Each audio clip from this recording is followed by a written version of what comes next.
သာစိတ်တပရိယောတပနံဧတံဗုဒ္ဓနာသာသနံလို့ဘုရားရှင်ကိုယ်တော်မြတ်ကြီးဩဝါဒချွေထားခဲ့တဲ့စကားအတိုင်းမကောင်းမှုမှန်သမျှကိုမလုပ်ပါနဲ့နော်ကောင်းမှုမှန်သမျှကိုဒီမှုကိုပြင်လိုက်ရင်ကောင်းတယ်ဒီမှုကိုလုပ်ရင်ကောင်းတယ်လို့သိထားပြီးရင်လုပ်ဖြစ်အောင်စိတ်ကိုရှုအောင်ထားပြောင်းထားဆိုတော့မနေ့ကဥပုသ်ကြီးတွေနော်ဘယ်လိုလဲဥပုသ်ဟိုရဲ့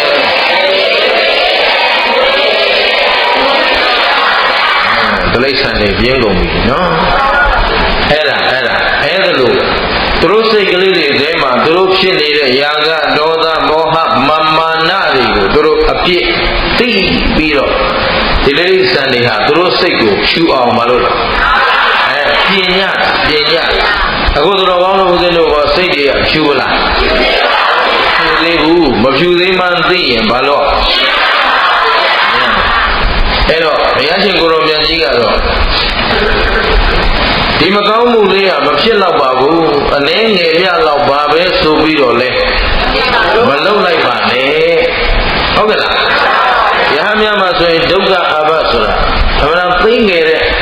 ခုဒ္ဓအနုခုဒ္ဓကပေါ့သိတဲ့အာဘကလေးတွေမပြောပါတော့ဘူးလို့ဆိုဒါပေမဲ့အဲ့ဒီမပြောပါတော့တဲ့အာဘကလေးတစ်ခုဟာလဲမက်ဖို့ကိုတားမြစ်နိုင်စွမ်းရှိတယ်တဲ့ရှိလားဒီမှာမက်ဖို့ကိုမျက်မှောက်ပြုနိုင်အောင်အားထုတ်နေတဲ့နေရာမှာဘာမှမပြောပါတော့ပါဘူးဆိုတဲ့အပြစ်ကလေးတစ်ခုကလည်းဘာလို့လဲတားနိုင်တယ်အနစ်နာကြီးနစ်နာတာပေါ့အဲ့တော့မကောင်းမှုလေးနည်းနည်းလေးပဲဆိုပြီးတော့လဲမလုပ်လိုက်မကောင်းမှုဟာလုံးမိပြီဆိုရင်စတိုးသွားပြီးတော့ဆုပ်ယုတ်တဲ့ဆုပ်ယုတ်နေမွန်းတဲ့နေမွန်းဖို့ရှိတယ်မကောင်းမှန်သိတဲ့နေ့ကစပြီးပါလို့ကောင်းမှုလေးနည်းနည်းလေးသေးသေးကလေးမပြောပါတော့ဘူးဆိုပြီးတော့လဲ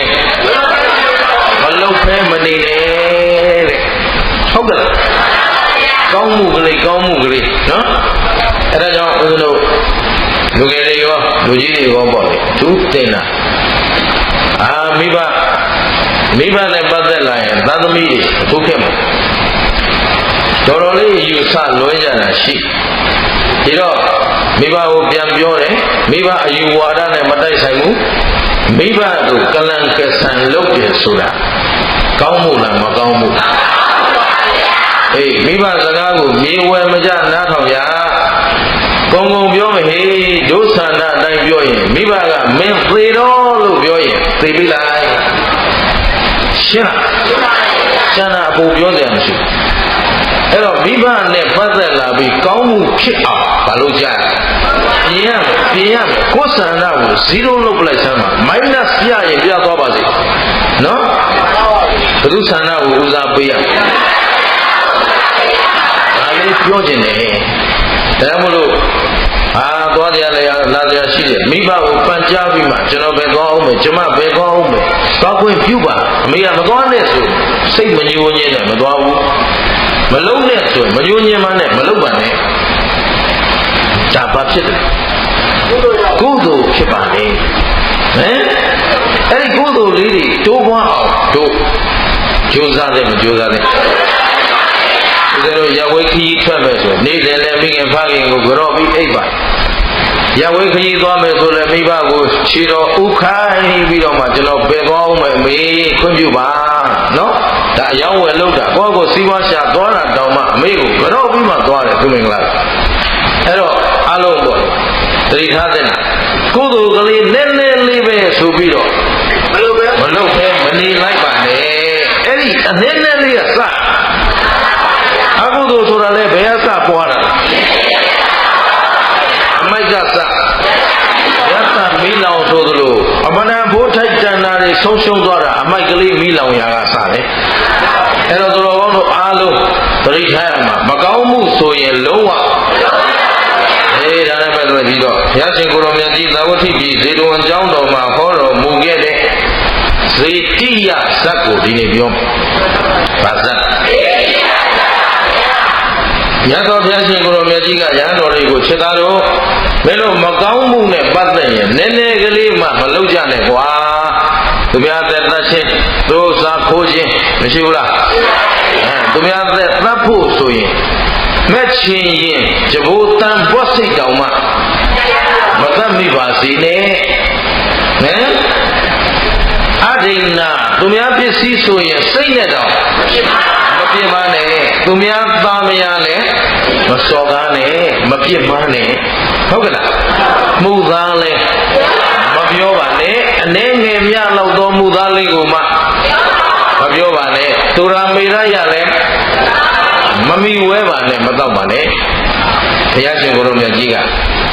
သူသားရဟန်းတွေကိုဆုံးမပြီးတော့အေးတဲ့မှုသားလေးနည်းနည်းလေးပဲဆိုပြီးတော့မင်းတို့အကုသိုလ်ကလေးကိုမထီမဲ့မြင်ပြုခဲ့လို့ဒေဝရကြီးပျက်စီးဖို့ဘယ်လိုပျက်စီးလဲဒေဝရဟာမဟုတ်မမှန်တဲ့စကားတွေအများကြီးပြောပြီးတော့မြေမြူသွားတယ်ရဟန်းသံဃာတွေသူ့ဘက်ပန်လာအောင်သံဃာဂိုင်းခွဲတဲ့အနေနဲ့သူဂိုင်းခွဲတဲ့ဒေဝရအဲ့တော့အလွဲမှားတဲ့အလုပ်တွေကြီးလုပ်မှုသားတွေပြောပြီးတော့ဒေဝရဘာဖြစ်တယ်လဲအခုယဟန်တွေကပြောကြတော့ဘုရားကခုမှမဟုတ်ဘူးကွာဒေဝရငကိုကလည်းဒီလိုမှုသားပြောပြီးတော့ဘာဖြစ်လဲနေမျိုးခဲ့ဘူးပြီလို့ဘုရားကဟုတ်ပြီနော်အဲဒီမှာဘုရားရှင်ကိုရောမြတ်ကြီးကမိတ်ရှိတော့ယဟန်တွေတောင်းပန်တာနဲ့ဘုရားကဟောပါတယ်အဲ့တော့ဒီကဘာဥအစမှာကွာတဲ့မဟာသမတမင်းဆိုတာရှိတယ်ဘယ်လိုလဲအဲ့ဒါကဘာပထမဆုံးမင်းမယ်မဟာသမတအဲ့ဒါဖြစ်လာတာလည်းတခြားမဟုတ်ဘူးငကောကအသင်္ချေအတ္တမှာလူတွေက freedom ဘယ်သူမှအကြီးကျယ်ဆိုတာလည်းမရှိဘူးနောက်လိုက်ဆိုတာလည်းမရှိဘူးအဲ့ဒီမှာမဟာသမတမင်းလို့ပေါ်လာရတာကလူတွေလောဘကြီးလာတယ်အသီးနှံတွေခူးစားတယ်အဲ့ဒီအသီးနှံတွေကိုတတိခူးစားရင်တတိပြန်ပြီးတဏံဆွတ်စားရင်တဏံပြန်ပြီးထွက်အဲ့ဒီမှာလောဘကြီးပြီးတော့ဒီအသီးနှံတွေကိုသိမ်းဆဲလာကြတော့တယောက်နဲ့တယောက်အဝေးမတည့်တော့အဲ့ဒီလိုပြဿနာဖြစ်လာတဲ့အခါမှာလူတွေအားလုံးဒီလိုဆိုရင်ငါတို့ခေါင်းဆောင်အုပ်ချုပ်သူလွမ်းမိုးနိုင်သူမရှိရင်လူတွေစီးမဲ့ကမ်းမဲ့ဖြစ်တော့မယ်ငါတို့ခေါင်းဆောင်တယောက်ရွေးပြီးတင်ရစို့ဆိုပြီးတော့အဲ့တော့လူအများသဘောတူအားလုံးဆန္ဒနဲ့မဲပေးပြီးတော့တင်လိုက်တယ်မဟာသမတမင်းဒီကစဟုတ်ပြီနော်အဲ့ဒါတကဘာလုံးနေမကဘူးသူကလေးကျွန်းတမြင့်မိုးပါစောင့်ရှောက်တယ်ဆက်ကြမင်းပေါ့အဲ့တော့မဟာသမရမင်းကနေဆက်ပြီးတော့ဆင်းသက်လာလိုက်တာရောဇာဝရရောဇာကလျာဏဝရကလျာဏနော်မဟာသမရရဲ့မင်းရဲ့သားကရောဇာရောဇာရဲ့သားဝရရောဇာဝရရောဇာရဲ့သားကလျာဏကလျာဏမင်းရဲ့သားဝရကလျာဏဝရကလျာဏမင်းရဲ့သားမန္တာတုမန္တာတုမင်းရဲ့သားဝရမန္တာတုဝရမန္တာတုမင်းရဲ့သားဝရမင်းဗာမင်းလေအဲ့ဒီဝရမင်းရဲ့သားဥပဝရမင်းတဲ့ဘယ်သူလဲဥပရိဝရလို့လည်းခေါ်တယ်ဥပဝရလို့လည်းခေါ်တယ်နောက်ပြီးတော့သူ့နာမည်တစ်မျိုးရှိသေးတယ်စေတိယတိုင်းမှာသူကအုပ်ချုပ်မင်းလုပ်တယ်ဒုတိယမြို့မှာအုပ်ချုပ်မင်းလုပ်တဲ့မင်းဖြစ်တဲ့သူ့ကိုစေတိယမင်းလို့လည်းခေါ်ဘာလို့ခေါ်အဲ့ဒီမှာလူတွေရဲ့သက်တမ်းကအသင်္ချေရတာဘယ်လောက်တန်းအသင်္ချေရတာမှာဒီမှာစေတိယမင်းအုပ်ချုပ်တော့မဟာသမတမင်းလက်ထက်ကလေးကရင်လှုပ်လာတဲ့ပရောဟိတ်ကြီးရှိတယ်ကောလိယာပရောဟိတ်ကြီးကဘာလို့လဲသူကရှင်မြင်းလေးရဲ့အကြံပေးအရာရှိပေါ့လေမင်းတိုင်ပင်အမတ်ကောလိယဘာလို့လဲသူနဲ့သူညီတော်ကကေသရမုတ်ဒီတဲ့ညီကဘာလို့လဲမရောက်ရှိ အဲ့ဒီမှာကောလိယကအမတ်ချုပ်ကြီးလှုပ်လာတာမဟာသမရမင်းလက်ထက်ကလေးကမင်းဘယ်နှဆက်လဲ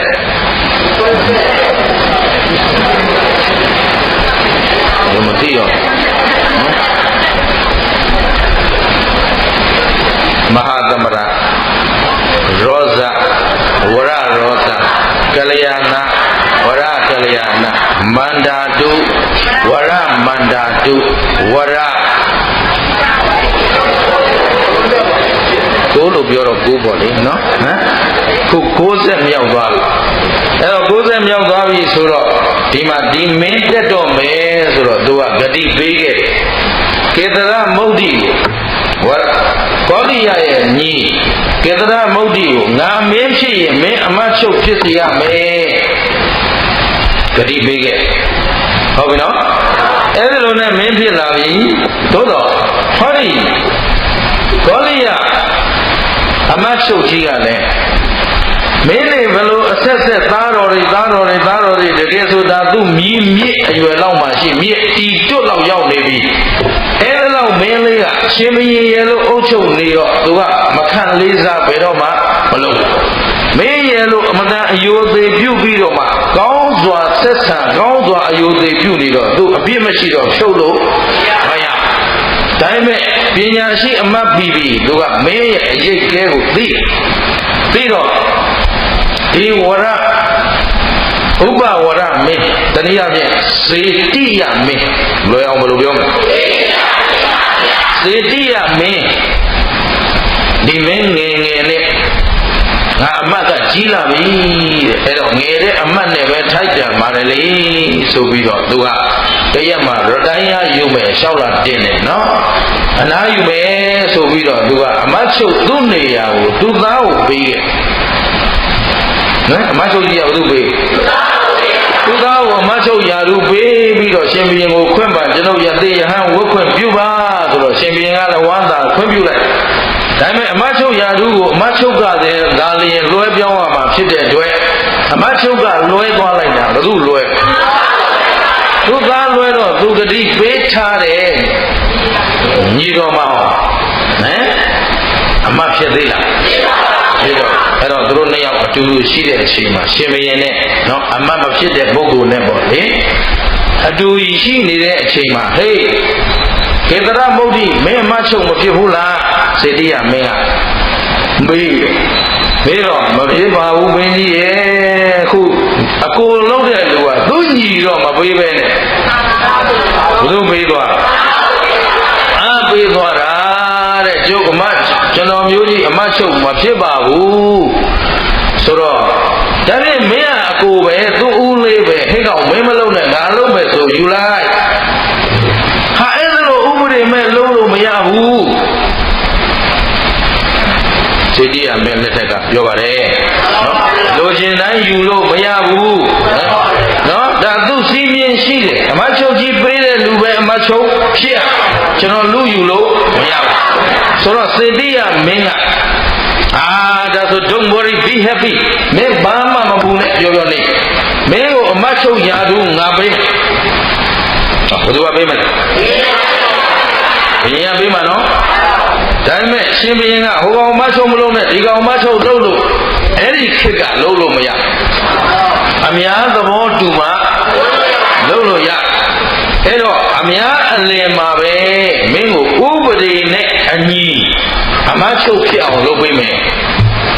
ဆိုတော့ကေတရမုဒ္ဒိဟာတကယ်ပြောတာလားသူအာနာယူကိုကေတရမုဒ္ဒိပြောတာနော်သူကဘာလို့လိုချင်တာသူတင်းတင်းရလိုချင်တာအဲ့တော့ဘယ်လိုလုပ်မှလဲမင်းကြီးပြောစမ်းပါအောင်ဆိုတော့လွယ်လေးပါကွာကောလိယနဲ့မင်းကအကိုကောလိယကညီလို့ငါပြန်ပြောမယ်ငါကောလိယဘုသူအကိုအကြီးဘုကေတရမုဒ္ဒိယညီအဲ့ဒါကိုရှင်ဘုရင်ကပြောမယ်ညီကအကိုကညီငါဒီလိုချင်းညာမယ်ဟာမဖြစ်ဘူးကေတရမုဒ္ဒိယဗါလဲလေဖြစ်ဘူးတဲ့အဲ့ဒါလို့မှုသားပြောလို့မဖြစ်ဘူးဟာဘာဖြစ်သလဲငါမင်းကပြောတာမင်းက ညီဒါဆိုမင်းအမှတ်ဆုံးဖြစ်ပြီအသင်မင်းကြီးတဲ့မသိတော်ပါဘူးတဲ့ကျွန်တော်ဟာညီပါပဲအကုန်မဖြစ်နိုင်ပါဘူးအကုန်သာလဲအကုန်ပါပဲညီမဖြစ်နိုင်ပါဘူးအဲ့ဒီမဟုတ်တာကိုအဟုတ်လို့ပြောရင်အဲ့ဒီကမှုသားဆိုတာကိုမသိသေးဘူးဝဟရကိုမရှိသေးဘူးအဲ့ဒီမဟုတ်တာကိုအဟုတ်လို့ပြောရင်သင်မင်းကြီးတဲ့ဆိုတော့ဒီစေတိယမင်းမှာဘုံကံကဘယ်လိုရှိလဲမင်းအဆက်ဆက်မဟာသမရမင်းလက်ထက်ကလေးကရဲ့ဒီမင်းတွေကိုလောကပါဠိဆောင်နတ်မင်းကြီး၄ပါးကကိုရတော့ဟုတ်ပြီနော်ဘုံကအမတန်ကြီးတော့နတ်မင်းကြီး၄ပါးကကိုရတော့သက်တော်ဆောင်အနေနဲ့နောက်ကတန်လျက်ထမ်းပြီးတော့လိုက်ရနောက်ကောင်းကင်ပေါ်မှာဘာရင်ယထာမှမလိုပဲသွားနိုင်ကောင်းကင်ပြန်နိုင်တယ်ဟုတ်ပြီနော်နောက်ခန္ဓာကိုယ်ကစံတကူနန္တာနတ်ထွက်တယ်ခန္ဓာကိုယ်ကကိုယ်ခင်ဗျားတို့သုံးနေတဲ့ဆပ်ပြအမွေးတွေနော်ဘာမှသုံးစရာမလိုဘူး automatically စံတကူနန္တာနတ်မွေးတယ်ဗဇက်ကစကားပြောလိုက်ရင်ကြာညိုနံကလေးသင်းနေဒါဒီမင်းကြီးရဲ့ဘုံကဟုတ်ပြီနော်အဲ့ဒီမှာကောလိယကေသရမုတ်တိဆိုတဲ့အမတ်ကြီးကပြောတယ်သင်မင်းကြီးကျွန်တော်အကိုကအခုယသိဖြစ်နေပေမဲ့ယသိကလည်းတဘိုးသိကြီးတယ်ဘုံကအမတန်ကြီးတဘိုးသိကြီးဇံပိန်ကြီးနေရထားတဲ့ယသိအဲ့တော့သင်မင်းကြီးကတကယ်လို့မှုသားပြောလိုက်ရင်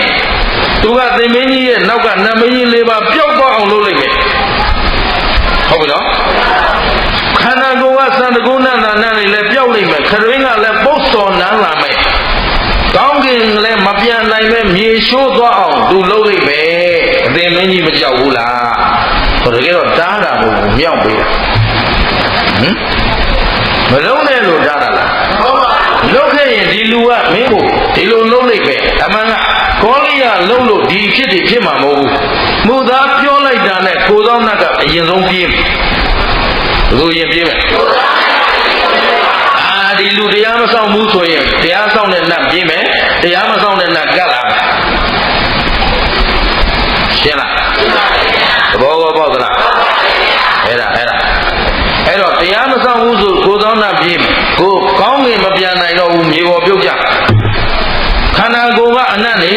ရောက်ခုဆိုရင်နော်တယောက်နတ်တယောက်တော့မနိုင်ဘူးဒီတဲ့ခန္ဓာကိုယ်မွေးနေတဲ့လူများခုခေတ်အလုံးမှုသားမလုပ်ဘူးရှင်းလားပြင်တယ်မပြင်နဲ့ပါဇက်ကလည်းပုတ်စောနာကိုကုသိုလ်ကိုပြကြည့်နော်အဲကုသိုလ်ချားတဲ့ပေါက်ဖွာလာလားအကုသိုလ်ချားတဲ့ပေါက်ဖွာလာအဲတော့သူများလိန်တိုင်းမလိန်ရနဲ့သူများညာတိုင်းအညာရနဲ့သူများအကုသိုလ်ပြုတိုင်းရှင်းလားအဲ့ဒီမှာဟောဒီမှာကေတရမုတ်ကြီးကသူကအာနာရခြင်းတော့သူဘာဖြစ်လဲဒီမင်းကြီးကတကယ်လို့ဒီလိုပြောလိုက်ရင်ဒါဖြစ်မယ်ဆိုတာ तू မသိဘူးလားသိတယ်သိရသားနဲ့သူ့ကိုယ်ရောက်ချဒီမင်းကြီးရဲ့လိုလုပ်လိုက်ရင်ဂေါလိယကနေမှာမဟုတ်ဘူးတဲ့နမင်းကြီး၄ပါးပြည့်အောင်လုပ်လိုက်မယ်မြေပေါ်ပြုတ်ကျလာအောင်လုပ်လိုက်မယ်ခန္ဓာကိုယ်အနတ်နေရောက်သွားလိုက်မယ်ပုတ်စောနားလာလိုက်ဆိုတော့ရှင်ဘုရင်ကလည်းခုမဟုတ်တာသူလုပ်တော့မယ်စပြောကြတဲ့ကရင်ဒါမင်းကောင်းလားမင်းဆိုးမင်းဆုံးမင်းကြီးဖြစ်တယ်ဟဲ့မပူနဲ့ဒီငါ့ကိုဘယ်လိုလုပ်လို့ငါပြောဖြစ်အောင်ပြောနောက်9ရက်နေရင်ငါဒီစကားပြောမှာကျင်ညာပြီးတတိသိကောင်းနဲ့ဟမ်ဘယ်ရက်နေရင်နဲ့9ရက်နေရင်ငါမူသားပြောမယ်ဆိုတော့တိုင်းပြည်မှာအားလုံးဒီစကားပြတ်သွားတယ်အဲ့တော့အဲ့ဒီခေတ်မှာမူသားဆိုတဲ့စကားကိုမကြားဘူးဟုတ်ပြီနော်ပေါ်ကိုမပေါ်သေးလူတွေရဲ့သက်တမ်းမလားရှင်းတယ်နော်အေး9ရက်ကျင်ညာထားလိုက်တော့ဒီစကားကိုဒီမှာအမတ်ချုပ်ကြီးရဲ့သားလောလောဆယ်အမတ်ချုပ်ဖြစ်နေတဲ့ပုဂ္ဂိုလ်ကချက်ချင်းသူ့ဖိတ်စီသွားပြောတယ်မဲတော့ကြည့်လို့အခုလောလောဆယ်ဘုရင်ကြီးကတော့မူသားပြောတယ်ဘယ်လိုပြောမှလဲဦးကြီးတော်ကိုဦးလေးကိုအကိုအဖေကိုညီဒီလိုလုပ်ပြီးတော့ဦးလေးကိုမတ်ချုပ်ရာလူပေးမလို့တဲ့ ဆိုတော့ဒီဘယင်ပြည့်စည်တော့မယ်အဲ့တော့အဲ့လိုပဲနေပြောမလဲနောက်9ရက်နေရင်ပြောမယ်ဆိုတော့ပြောတဲ့နေ့ငါလာခေါ်လေဒီနေ့ပဲတော့ခေါ်လိုက်နော်မဟုတ်ကြားနေမှာဆိုလို့9ရက်စောင့်နော်ရှင်းလားအဲ့ဒါပဲဒီနေ့တော့ခေါ်လိုက်ဆိုတော့ခေါ်လိုက်တော့ဘယ်သူဒီမှာရှင်ပြန်ထွက်လာတယ်မုသားပြောဖို့ထွက်လာပုံလေးကြည့်နိုင်ရင်မြင်ကောင်းနေတခါလဲလမ်းတော်ကြီးပေါ်အားလုံးချင်းညာပြီးတိုင်းသူပြည်သားတွေမုံမတ်တွေအကုန်ဆိုင်ရနိုင်ရင်ပြင်မှာအပြည့်ရှင်ပြန်ကထွက်လာတယ်ကောင်းကင်ကလာဘယ်လာလဲကောင်းကင်ကလာပြီးကောင်းကင်မှာပဲဘာအမိချမ်းရမှမရှိပဲရက်တယ်နောက်မှနတ်မင်းကြီး၄ပါးတန်လေးကိုင်ပြီးနောက်ကအရန်နဲ့ပါလာဘာပြောမလို့လဲဘုရားပြောပြီးတော့သူဂတိအတိုင်းညီတော်ကိုအကိုလုပ်ပြီးတော့အမတ်ချုပ်တင်မယ်ဆိုတော့ကျင်ညာမလို့တခါတည်းရက်လိုက်တဲ့အချိန်ပဲကောလိယယသိကြီးကလည်းတခါတည်းကောင်းကင်ကနေပြန်လာပြီးတော့ရှင်ဘုရင်ရဲ့ရှေ့မှာရက်လိုက်ဘယ်မှာရက်ရှင်ဘုရင်ရဲ့ရှေ့မှာရက်ပြီးသူကသရေနွယ်အခင်းကိုကောင်းကင်မှာပဲခင်းတယ်အဲ့ဒီပုံမှာထက်ဝယ်ဖွဲ့ကိုထိုင်လိုက်ပြီးတော့အမတ်နဲ့ရှင်ဘုရင်မျက်နှာချင်းစာဟုတ်ပြီနော်အဲ့ဒီမှာအသင်မင်းကြီးတဲ့ဆိုတော့အမတ်ချုပ်ကြီးယသိကြီးပေါ်တယ်အမတ်ချုပ်တစ်ဖြစ်လဲယသိကြီးကောလိယဘာကိစ္စနဲ့လာတယ်လဲကျွန်တော်စီကိုမင်းကြီးကမေးတော့ကောလိယအချမ်းမဟုတ်ဘူးတဲ့အသင်မင်းကြီးနဲ့ပြောစရာစကားရှိလို့ပါမင်းကြီးဒီနေ့ကြီးညာထားတယ်ညီကိုအကိုကိုညီလို့မှုသားပြောမယ်ဆိုတာဟုတ်သလားမေးပြီနော်အဲ့တော့ရှင်ဘုရင်ကလည်းဘယ်နဲ့ပြောဟုတ်တယ်ငါဒီနေ့ဒီတိုင်းပဲပြောမယ်ဒါဆိုရင်အရှင်မင်းကြီးကျွန်ုပ်တခုသတိပေးပြရစီအဲ့လိုပြောလိုက်တာနဲ့နောက်ကစောင့်နေတဲ့နတ်မင်းကြီးလေးပါပြောက်သွားမယ်အသင်မင်းကြီးလည်းကောင်းငင်ရနေမြေကြီးပေါ်ကျသွားမယ်ဟုတ်ပြီနော်စံတကူနတ်သာနတ်နေလည်းပြောက်သွားမယ်သတွင်းကလည်းဘုစောနန်းလာလိမ့်မယ်ဆိုတော့နောက်ကအမချုပ်လို့ခြင်းနဲ့ညီတော်ကမင်းကြီးသတိထားလျှောက်ပြောနေပြီမင်းကြီးသတိထားလျှောက်ပြောနေပြီမယုံနဲ့သူကလည်းနောက်ကနေအပိဒါမှ तू ကမချုပ်ဖြစ်အဲ့တော့ဘယ်သူပျက်စီးနော်ဘယ်သူသေးဒီမှာပြီးရောဆိုတာအဲ့ဒါမပူနဲ့လုံးသလုံးဆိုတော့ဒီမှာမင်းကြီးကပြောတယ်ဟေးအားလုံးတိုင်းသူပြည်သားတွေနားထောင်ကြဒီနေ့ငါပြောတယ်ကေတရမုဒ္ဒိဆိုတဲ့ဟောဒီပုံနာသားဟာအကြီးကောလိယငါးရှိမှရှိနေတဲ့ယသိကအငယ်အဲ့တော့သူကအကြီးဖြစ်တယ်သူကအငယ်ဖြစ်တယ်အကြီးကိုအငယ်ကိုအကြီးပါလို့ပြောလိုက်တာနဲ့ဖြတ်ဆိုနောက်ကနတ်မင်းကြီးလေးပါရောက်ပါဒီလိုမင်းစိုးမင်းကြီးနားမှာငါတို့မနေတန်လျက်ချပြေးလိုက်တာနဲ့ဒီမင်းကြီးပဲရောက်ပါမြေကြီးပေါ်ရောက်ပါနိုင်ရင်မြေရှိမြေကြီးပေါ်ရောက်ပါခန္ဓာကိုယ်ကစံတကူနတ်နဲ့ရောက်ပါကရွင်းကလည်းအိုးအားလုံးလူတွေနောက်ကိုရှဲသွားတယ်ပုတ်ဆောင်တာရှင်းလားမင်းကြီးနည်းနည်းတော့တုံလို့သွားအဲ့ဒီမှာဒီကနောက်ကအဖေးတယ်လို့ရှိဘာမှမဟုတ်နဲ့မင်းကြီးဒါတွေကမကြခင်ပြန်ရမှာဒါကအကိုလှည့်သားနေတာလူလှည့်သားနေတာကောလိယယသိကြီးကပဲမှာကိုရှင်မင်းပဲရောက်သွားတယ်ကြီးဟောရောက်သွားပြီကောင်းကင်ကနေတရားဟောတာအသင်မင်းကြီးသတိထားဓမ္မကိုဖျက်ဆီးတဲ့လူဟာဓမ္မကသင်ကိုပြန်ပြီးတော့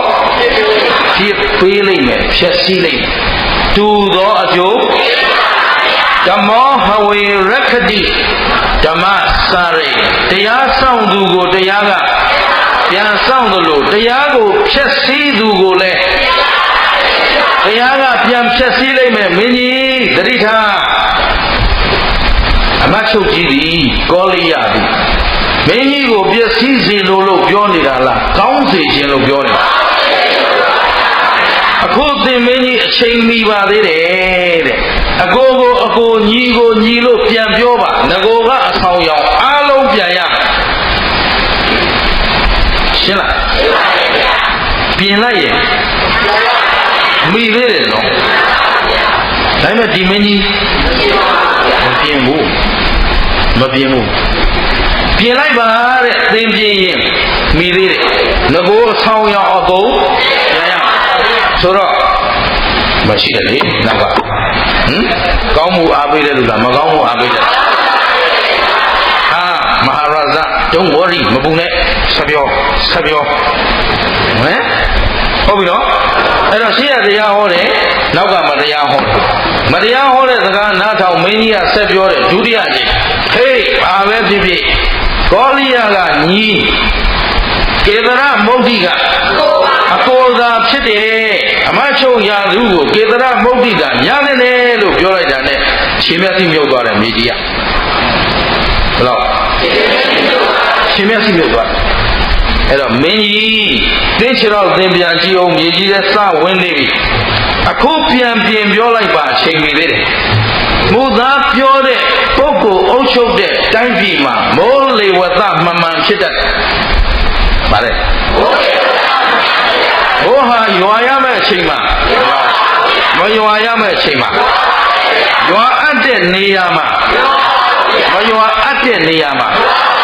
အဲ့ဒါမင်းမူသားပြောရင်ဒီလိုဖြစ်လိမ့်မယ်အသိမင်းကြီးသတိထားပါမပုံနဲ့ဆက်ပြောထပ်ပြောပြီဟေးငါပြောတယ်အခုဒီအားလုံးရှိမှပဲပြောတယ်ကောလိယကညီကေသရမုဒ္ဒိကအကိုဒုစရမြုပ်သွားဘယ်တော့မြုပ်သွား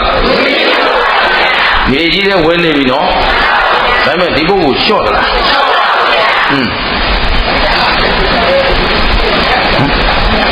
ဘယ်ရောက်နေလဲဒီကြီးရောက်နေဟောပြောတယ်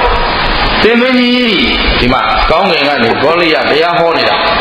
သင်မင်းကြီးစိတ်လိုက်မှန်ပါမလုပ်ပါနဲ့အခုပဲသင်မင်းကြီးဒူကောင်းမြုပ်နေပြီမကြခင်မြေမြူတော့မယ်အခုပြန်ပြင်ပြောလိုက်ပါနော်ပြန်ပြင်ပြောလိုက်ရင်ဒီမြေမြူချင်းကနေလွတ်သွားငကိုဆောင်ရောင်တော့မရတော့ဘူးရှင်းတယ်နော်အခုပြန်ပြင်ပြောလိုက်ပါမြေကြီးပြန်ပြင်ပြီးမြေမြူချင်းကလွတ်သွားမယ်မူသားပြောတဲ့လူဟာ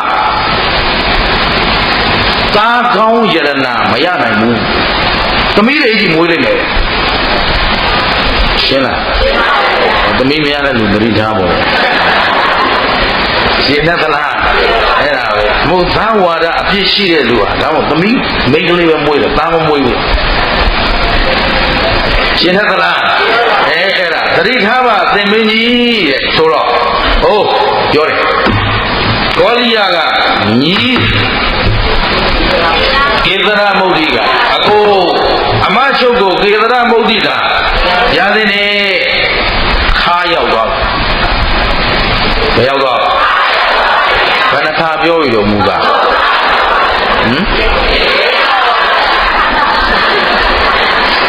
သိညစ်တယ်နော်ကောင်းငင်ကပြုတ်ကြလာတာတခါရှင်မြတ်သူမြုပ်တာတခါ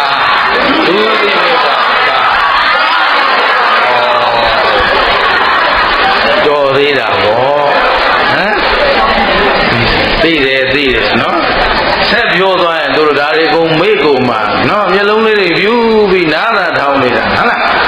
အဲ့တော့အခုကြည့်အခုခေတ်ကြီးများခင်ဗျားတို့ကျုပ်တို့မူသားပြောလို့မြင်ယူရင်တကောင်းမှကြံမှာမဟုတ်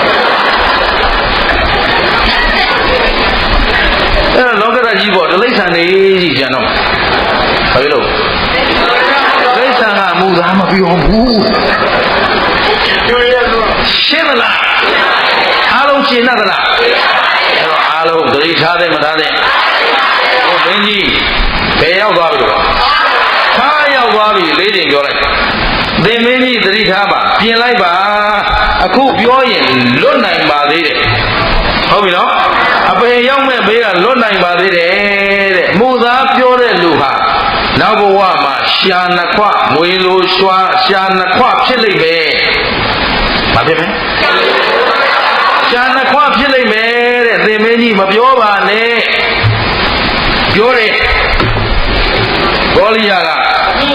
ညီကေသရမုဒ္ဒိကအကို ဘယ်ရောက်သွားရှင်ကောင်းရောက်သွားပြီမြေရမျိုးနေပြီနော်ဒါပေမဲ့သူ့အလုပ်ကိုသူစွန့်တယ်မရသမန်တော့အပြည့်စီးမခံနိုင်ရှင်းမလားဟမ်မိုက်ပြီဆိုရင်တော့ကန်းပေါ်အောင်မိုက်တော့မှာဟမ်အခုဘယ်ရောက်နေပြီဒီတို့ရောက်နေပြီပြင်လိုက်တရားပြောနေပြင်လိုက်ပါသူတော်ကောင်းကအသိမင်းကြီးခုပြင်ရဲ့အချိန်မိပါသေးတယ်လွတ်နိုင်ပါသေးတယ်အသိမင်းကြီးမူသားအပြစ်ကအမတန်ကြီးပါမူသားပြောတဲ့လူဟာရှားနှခွဖြစ်လိမ့်မယ်ရှားလဲပြတ်ကြလိမ့်မယ်ဟုတ်ပြီနော်ဖြစ်လျာဘဝမှာစကားမပြောနိုင်ကြတဲ့ဆွမ်းအားနာမကြလေးတွေတွေ့ဘူးလားတချို့စကားမပြီးမသားပြောနေကြတာဘလုံးဘလုံးနဲ့ဟာတွေကြားမြင်ဘူးလားအဲ့ဒါမူသားရဲ့အကျိုးဆက်တွေခင်ဗျမူသားပြောတဲ့လူသိရင်အပယ်ရောက်အပယ်ကလွတ်လာရင်ဖြစ်ရဘဝမှာစကားမပြီးသွားမညီကိုယ်တွင်ပုတ်စော်နံပြီးတော့အခုအာဂရင်းပုတ်စော်တော့ဖြင့်လူတိုင်းကျုပ်လည်းမလွတ်ပါဘူးရှင်းလားအဲ့ဒါဘယ်အကျိုးဆက်မူသားအကျိုးဆက်အဲ့တော့မူသားလေးဟာနည်းနည်းလေးပဲဆိုပြီးခုကြည့်တာဘယင်းကြီးလိန်တာပြောပါတော့ကလားမပြောပါတော့ပါဘူးညီကအကိုကညီဒါတော့တော့ဖြင့်တို့လုံးနေတာမျိုးပေါ့ဟမ်ရှင်းလားခုဘယ်ရောက်သွားပြီလို့ကောင်းမှုလုပ်တာလားမကောင်းမှုလုပ်တာပရိသတ်တော့ဘယ်လိုကျတို့စိတ်တွေဟာစေတိရနဲ့သိမ့်မကွာဟမ်ဘူးလဲခုဘုန်းကြီးတို့အများအားဆင်ကြည်လဲလေရှင်ဖျားဟောတဲ့တရားတွေကတော့ဗျာတိုင်းတဲ့နေရာပဲနားတဲ့ကိုဖလောက်နဲ့ကန်သွားလိုက်တဲ့တိုင်းပဲဟမ်ဒါပဲမဲ့ဟမ်ဗါလဲဒါပဲမဲ့ဆိုသူကပြင်မာလားမပြင်ဘူးလားမပြင်ဘူးရင်စိုးရောက်လဲရောက်ပါသေးတော့ရှင်းသလားဟုတ်ပါပြီဟိုကရင်စိုးခင်ဗျားတို့ကဘယ်နာရောက်လဲ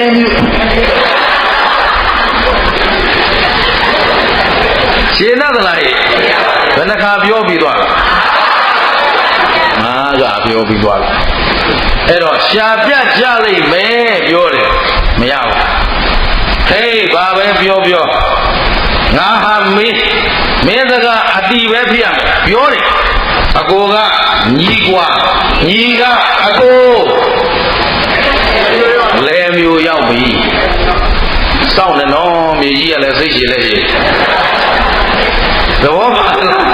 အတော်စိတ်ရှည်တဲ့မြေကြီးဗျာရှင်မျက်စိကနေဒူးကနေခါကနေရင်ပတ်ကခုမှလဲမျိုးရှိသေးတယ်ရှင်းသလားဘာပြောလို့ဘုရားပြောလို့လက်ငင်းအကျိုးပေးနေတာလူတွေကလည်းအံ့ဩနေတယ်ဩဒါမူသားခေါ်တာလားလို့ရှင်းတယ်နော်ခုခင်ဗျားတို့မူသားများရှင်းပြကြလူသေးလားတို့ကဓမ္မနဲ့မရအောင်ပါဟမ်လိန်တတ်ကြလားတော့စိတ်ရှည်တဲ့မြေကြီးဟမ်သဘောပါလားရှင်းတော့မြေမျိုးနေတာပြေးလေးဗျာဟမ်ရှင်မျက်စိကနေဒူးကနေခါကနေရင်စိုးကနေလဲမင်းတော့ရောက်နေပြီဒါပေမဲ့ရှော့ပါမလားဒီဘက်ကလည်းမြောက်ပေးတယ်မပူနဲ့အဲ့ဒါအကိုလဲသားနေတာပြောတာဟမ်ပြောတာဒီမင်းမရှိရင်သူရောအမဖြစ်ပါအောင်မလားအုံတော့မရှိတာအဲ့လိုရှင်းလားညာမရှိပါဘူးဆိုဒီမင်းမရှိပါဘူးဆိုမှတော့သူအမလုပ်လို့ရအောင်မလားအဲ့ဒါမဲ့ဟိုကမြေမျိုးနေပြီဒါပေမဲ့ဗါတဲ့ပြောနောက်ကမြောက်ပေးရှင်းတယ်နော်အဲ့တော့ဘာမရှိဘူးလို့ဆိုညာ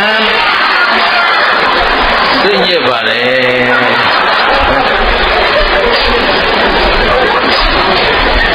သူများအုံနောက်လျှောက်ပြောအုံနောက်လိုက်လာတာဒီလူတွေလည်းလိုက်မဲ့ဟာတွေပါဟမ်ဘာမရှိတာတော့ညံဆိုတာ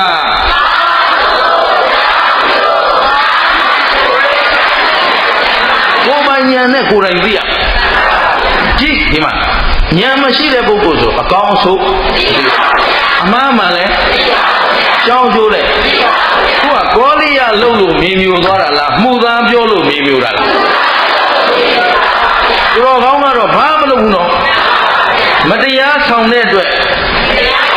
မတရားအကျိုးပေးသွားတယ်ဓမ္မကိုဖျက်ဆီးတဲ့လူကိုဓမ္မကပြန်ဖျက်ဆီးခံဒါပုဂ္ဂိုလ်နဲ့ဆိုင်သလားဘယ်သူတူတယောက်ကလှုပ်ကြံလို့ဟုတ်ရဲ့လားအကြောင်းရှိလို့အကြောင်းမကောင်းလို့အကြောင်းမစင်ကြယ်လို့အဲ့တော့မိုက်လက်စနဲ့ဆိုင်ပြီးတော့မိုက်ကြမလားအချိန်ကြီးပြင်မလားအသေးမဥခင်အာသည်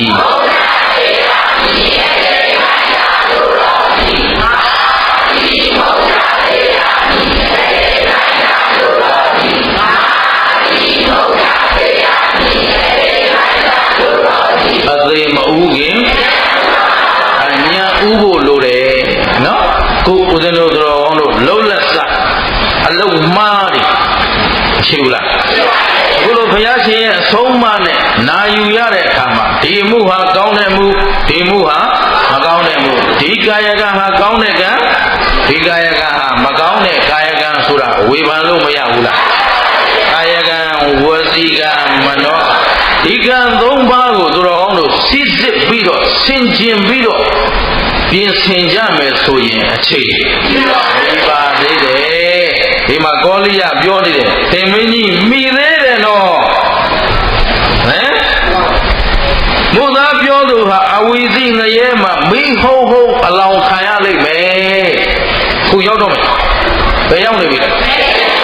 ဘယ်ရောက်နေပြီမင်းကြီးဆက်မပြောနဲ့တော့တော်ပါတော့ပညာရှိရတာဒါပေမဲ့ပညာရှိပြောစကားနားဝင်မလားမဝင်ဘူးဒါကိုသူ့ကိုကြောက်ချနေတာငါပြောတဲ့စကားကိုမပြောပြအောင်လာလုပ်နေတယ်သူကဒီလိုထင်တယ်အဲ့တော့အာရှင်မင်းအဲ့တော့ငါပြောတဲ့စကားပဲအတိဖြစ်ရမယ်အကိုကညီกว่าညီကအကိုကောလိယဟာညီกว่าကေသရမုဋ္ဌိကမှာအကိုဟေးဆိုတာနဲ့အဝီစီကငရဲမီးလျှံတက်လာပြီးတခါလဲဆွဲချသွားတယ်စေကြီးကမင်းဘယ်ရောက်သွားလဲအဝီစီတန်းရောက်သွားရှင်းနော်အဲ့ဒါဒေဝဒအလောင်းမှာအဲ့ဒါဘာလို့လဲကောလိယကဘုရားအလောင်းဘုရားအလောင်းကမေတ္တာကရုဏာနဲ့ကယ်ပါရက်ကနဲ့ကယ်လို့မရဘူးမပြောနဲ့ဆိုတာကိုမလုံးနဲ့ဆိုတာကိုအဲ့ဒီမှာတင်ဇေတိယမင်းလူအများရှေ့မှာပဲဘာဖြစ်သွားအဲ့ဒီမှာလူတွေအကုန်လုံးနဲ့၆ချတုံလို့သွားတယ်အလိုမှုသားဆိုတာဒီလိုလားရှင်းတယ်နော်ဒီတော့သူပြောတဲ့မှုသားကလေးဟာတကယ်နှိုင်းရှင်ကြည့်ရင်ခမည်းတော်ကျုပ်တို့ပြောခဲ့တာတွေနဲ့နှိုင်းရှင်ကြည့်ဘာမှပြောပါလားဒါပေမဲ့အကုသိုလ်လေးနည်းနည်းလေးပဲဆိုပြီးတော့လဲမပေါ်နဲ့တော့မလိမ်ဘူးတဲ့လို့ရှိတာတယ်မှာဒါပေမဲ့အဲ့ဒီအပြစ်ဟာလေးလိုပြလို့လွတ်သွားမှလားအကျိုးပေးမှလားအချိန်မီရှင်းတယ်နော်ပြင်းမှလားမညာနဲ့နော်ဘုန်းကြီးကြီးပြင်းမှလို့ဂရိပေးသွားတာမပြင်းပြင်းရင်ဒါဘုန်းကြီးညာတဲ့အပြစ်တစ်ပြစ်ကိုယ့်ကိုမူသားပြောတာတစ်ပြစ်နှစ်ပြစ်တင်သွားမယ်မလုံနိုင်ရင်အာမဘန်းတွေမခံနဲ့ဟမ်ပြင်းမလားပြင်းတော့မလားမေးရမှာသူတို့ပြင်းတော့မလားမပြင်းမဲနဲ့ကောင်းနေရလို့ကောင်းချင်ရင်အဲ့တော့ညာအရေးကြီးတယ်နော်သူတို့ကသူပြောလူပြောနဲ့အလုံးလိုက်ပြီးတော့မိုးကားကြီးတောက်ကြမလားကိုယ်တိုင်သိအောင်လုပ်ရအကောင်းအဆိုးပန်းချသိရဘာလဲသိရညာနဲ့သိကျင်ရင်လည်းသတိထားသတိဝိရိယပညာမရှိပဲအမှန်တရားကိုရှင်းသလားကြီးဒီမှာစေတီရမင်းမိန်မြူသွားပြီ ပြီးပြီလို့မထင်နဲ့စေတိယမြေမျိုးသွားတော့တိုင်းပြည်မှာစေတိယမင်းရဲ့သား9ယောက်ကျန်ခဲ့တယ်ဘယ်လောက်ကျန်သား9ယောက်အမောရဘောပြေးလာတဲ့အမတ်ကြီးနာကောလိယရသေးကြီးထံကိုပြေးလာပြီးတော့အသေးကြီးကျွန်တော်တို့ရဲ့အဖအရာမှာတီးပါဦးလေးလေအဖအရာမှာတီးပါဘာဆက်လုပ်ရမလဲကျွန်တော်တို့ဟုတ်ပြီနော်ဆိုတော့ဘောလိယမင်းတို့ကောငါကောဒီတိုင်းပြည်မှာဘယ်သူမှနေလို့မရတော့ဘူးတဲ့ပြည်ပြတ်တော့မယ်ဘာဖြစ်လဲ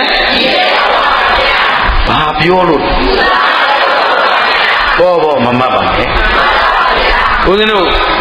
ဓမ္မဂရိကတရားပြဆရာများကသူတော်ကောင်းတို့ကိုလမ်းပြနေတာဟာမဟုတ်ကိုအဟုတ်လုပ်ပြီးတော့မကြောက်အောင်ခြောက်နေတာမဟုတ်ဘူးလို့ဆိုတာတော့ရဲကြီးအာမခံပါလေဓမ္မသဘောအတိုင်းသွားမှာနော်ဒီမှာအမှတ်ကြီးပြောပြီယသိကြီးကမင်းတို့လည်းဒီမှာနေလို့မရဘူးငါလည်းနေလို့မရဘူးအချိန်မီလွတ်အောင်ပြေးရမယ်ဟဲ့ဒီပြက်တော့ရှင်းလားမင်းတို့ဖေဘယင်မှုသားပြောတဲ့အတွက်ဘာဖြစ်လဲဒီပြက်တော့မယ်အဲ့တော့သားကြီးဩရတမင်းအရှိရက်ကိုပြေးဘယ်ကိုပြေးရရှေးရက်ကိုပြေးဆွတ်ပြူးနေတဲ့ဆင်ပြူတော်ကြီးတွေ့တဲ့အရာမှာမြို့တယ်သဘောပါလားအဲ့ဒီမှာဟတ္ထိဝရမီရိုးဆိုပြီးတော့မင်းတယ်ဒါဒုတိယသားကတောင်ရက်ကိုပြေးမြင်းတကောင်တွေ့လိုက်မယ်အဲသထိုမြင်းတကောင်တွေ့ရင်အဲ့ဒီနားမှာမင်းတဲ့ဟုတ်ပြီနော်နောက်တစ်ယောက်ကအနောက်ရက်ကိုပြေးယထာတသိန်းတွေ့လိုက်မယ်အဲ့ဒီမှာတဲ့တယောက်ကတောင်ပြေးတယောက်ကအနောက်မြောက်တောင်ကိုပြေးဒါ9ယောက်လုံး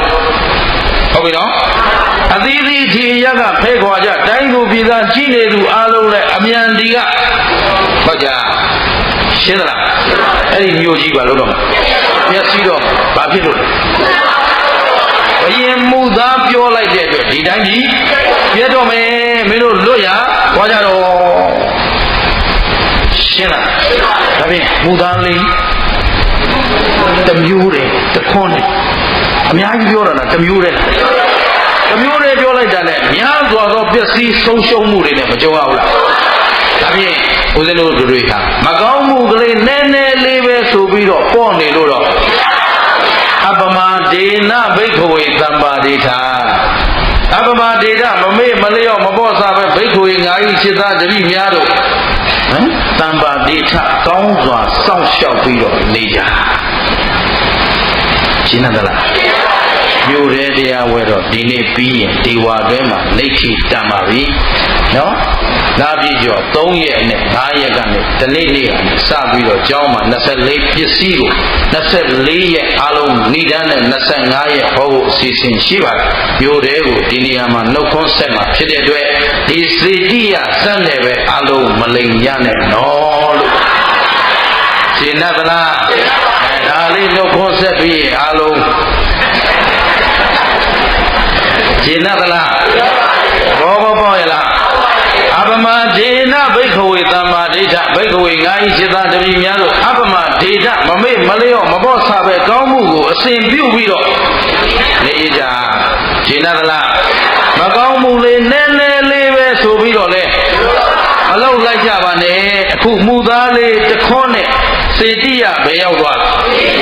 အဝေစီရောက်သွားပါပြီသား9ယောက်လည်းအသီးသီးလွတ်ရပြေးရပါတိုင်းသူပြည်သားအလုံးလည်းဘေးကင်းရအောင်အမြန်ပြေးရပါတယ်ဘာကြောင့်လဲတိုင်းကြီးပြပါပြီမူသားတခွန်းကြောင့်ဘာဖြစ်သွားလဲအဲ့တော့အဲ့ဒါတော့အပြစ်ကြီးတဲ့အကုသိုလ်တွေကိုတော်တော်ကောင်းလို့ဆက်ပြီးလုပ်ကြမလားဒီနေ့ကစပြင်ကြမလားပြင်တော့မလားရှင်းတယ်နော်အဲ့ဒါပြန်ဒီနေ့ဒီချိန်ကစပြီးတော့ကုသိုလ်ကိုလုပ်ဖြစ်အောင်ကုသိုလ်လေးနည်းနည်းလေးပဲဆိုပြီးတော့မပေါ့ပါနဲ့အချိန်ကလေးနည်းနည်းရတဲ့ဒီချိန်လေးအားနေတယ်ဆိုဖြစ်တာပို့နေမယ်လုံးစုံများစွာတတ္တဝလက်ပံလိုခြင်းအချင်းချင်းအထင်သေးခြင်းအချင်းချင်းဆင်းရဲလိုခြင်းအချင်းချင်းတတ္တဝခတ်သိ ကိန်းမှတရားမကိန်းရင်အဲ့တော့ဘသူမှအာဃာတတွေမထားကြပဲနဲ့အကောင်းမြင်ဝါဒနဲ့နုညံ့တဲ့စိတ်ထားသိမ်မွေ့သောနှလုံးသားအကောင်းမြင်ဝါဒဓမ္မရခိတပုဂ္ဂိုလ်တွေဖြစ်အောင်ကြိုးစားကြသူရှင်းသလားအဲ့တော့ပေါ်နေပေါ်စားပြီးပေါ်ပဲနှစ်မွန်းခံကြမလားလွတ်အောင်ယုံကြဘုရားတို့ကျုပ်တို့ခန္ဓာဟာကိုယ်ပိုင်ရဲ့လားမြဲရောမြဲသလားရုပ်မြဲလားနာမ်ရောရထားတဲ့စီးစိမ်ဘုံပကာသနာတွေအားလုံးကဖြစ်ပြီးရင်သဗ္ဗေသင်္ခါရဘုရားရှင်ကိုယ်တော်မြတ်ကြီးနောက်ဆုံးဖတ်တဲ့ဒီအတန်ကလေးပြုတ်ပြီးရင်ပြိဋိဘံဆံတော့မဲ့အချိန်နောက်ဆုံးအာယူရတဲ့အချိန်မှာတောင်းမှဘုရားကဟန္ဒဒါနိဘိက္ခဝေအာမန္တယာမိဝဝယဓမ္မသင်္ခါရအပမဒေနသံပါတိထာနောက်ဆုံးစကားပြောချင်ဟန္ဒအာယူလိုက်ရတာနော်ဟန္တာဒါနိဘိက္ခဝေဒါနိဣဒာနိခြေသားတို့ဘိက္ခဝေခြေသားတို့ဒါနိဣဒာနိဟောဒီသင်္ခါရတရားတို့ဟာဘာလို့တက်ဝါယဓမ္မပြည့်စည်ခြင်းသဘောရှိတယ်ကွာ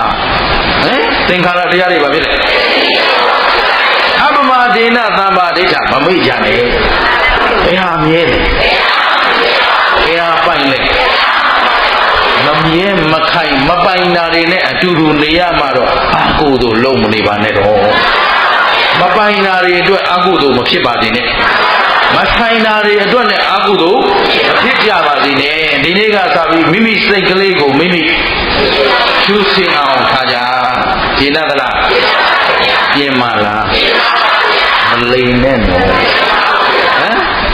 အခုအားလုံးအမှန်ပန်းနေခံရသလားချိန်တိုင်းသတိထားပြီးပြင်ပါနည်းနည်းလေးလွတ်နေရင်မေတ္တာပုံမဲ့ပရိရွတ်မဲ့ရှင်းလားမေတ္တာပုံမဲ့ပရိရွတ်မဲ့ဒီတဲ့အချိန်ရသေးတယ်ဟုတ်လားတရားအားထုတ်ဝင်လေသည်ဟုတ်တယ်မရဘူးလားစိတ်ကလေးတွေလည်းဖြစ်ပြီးရင်ရုပ်ကလေးတွေလည်းဖြစ်ပြီးရင်အားလုံးကဖြစ်ပြီးတော့ဘာသစ္စာသိတဲ့ဉာဏ်ကသိတာကနောက်ခန္ဓာမလာတာကသစ္စာဘယ်နှချက်ကဒီကဲသစ္စာ၄ချက်ဒီတိုင်းနဲ့ကြိုက်မှဒါလေးတန်တရားဝတ်တွင်းကလွတ်ကင်းနိုင်မှာဖြစ်တဲ့အတွက်ဒီနေ့ကစပြီးကိုမလိမ်မိအောင်ကြိုးစားကြလို့တိုက်တွန်းရင်းနဲ့နာကြစို့